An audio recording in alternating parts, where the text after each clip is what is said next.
প্রত্যেকটি মানুষকে তাওহীদবাদী হতে হবে, শিরক মুক্ত হতে হবে। শিরক হলো মাজারগুলিতে গিয়ে মনের আশা আকাঙ্ক্ষা সেখানে বলা, এটি হচ্ছে শিরক। এই কাজ আপনারা করবেন না। কোনো মাজারে যাবেন না, কোনোদিন যাবেন না, কোনো প্রয়োজন নাই। বিপদে পড়েছেন, উযু করবেন, মসজিদে চলে যাবেন, সুবহানাল্লাহ বলেন। মসজিদে গিয়ে 2 রাকাত কাজায়ে হাজতের নামাজ পড়বেন, আল্লাহর কাছে কাঁদবেন।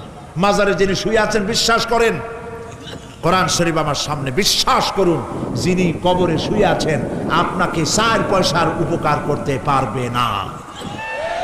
মাঝখানে আপনি শিরকের গুনাহ নিয়ে আল্লাহর দরবারে হাজির হবেন।